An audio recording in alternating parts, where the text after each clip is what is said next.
I think I'm going to do a dark coloured top. And so we're working with these Copic pens. There are a number of other brands.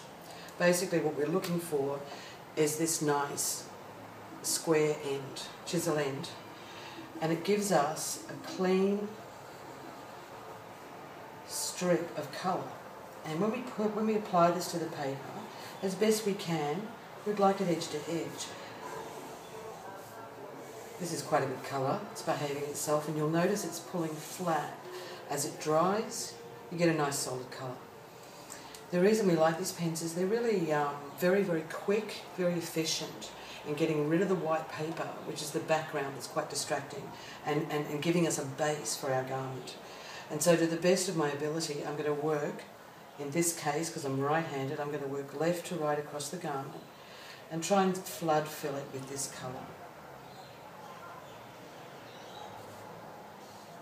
And as best I can, work side by side with the colour that I apply on here.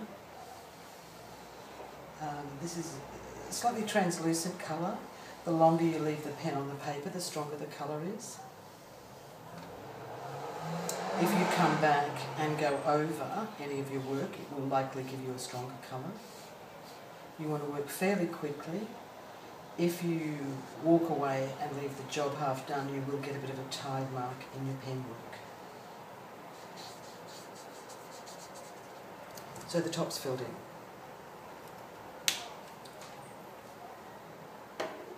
With this skirt, I think I'm going to try the pink. Always, whenever I pick up one of these markers, I like to test it first. So this swatch that I do here tells me that there's enough ink in the pen, that the nib's in good condition, and it also gives me a swatch of colour, because later on I'm going to bring some pastel pencils in here, and I need somewhere to test them before I touch my illustration. So let's just check if I've got enough ink in this. Just enough. Maybe this one's better. Okay, that looks good. So again, starting from the left-hand side, working around the hand. When I get to the bottom, I will describe some of that intricate shape. Try and keep a consistent speed when you've got a long run like this.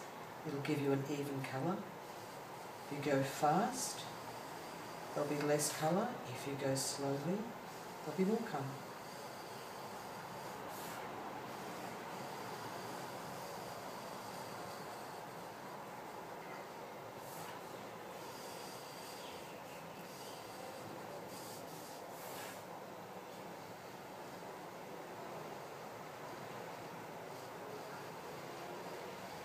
So I'm noticing that my pen's getting a little low on ink.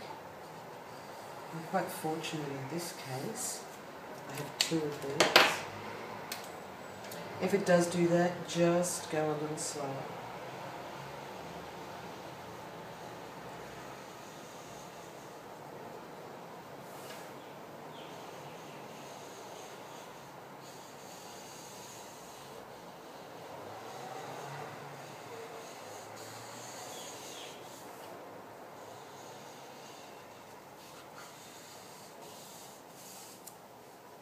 Okay, so the skirt's filled in. Now I've got quite a few features on here. I've got a crossover, some drape on the top, some ruching on the skirt, and some nice fullness in the bottom here. And what I like to use is I like to use pastel pencils.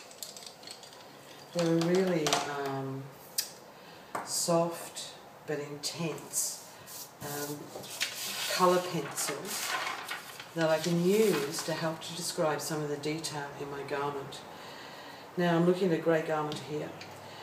I tend to again use quite strong colours that pop on, that actually jump out at you in the illustration, and to do that I use the complementary colours from the colour wheel. So just very quickly over here, you've got the usual colour wheel that has red, yellow and blue, primary colours. Then you have your secondary, and there are 3 of those. And each of these secondary colours is a combination of those two. So red and yellow makes orange, red and blue makes purple, and blue and yellow makes green.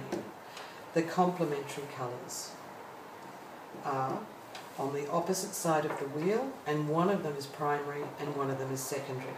So red is primary, the opposite side is green.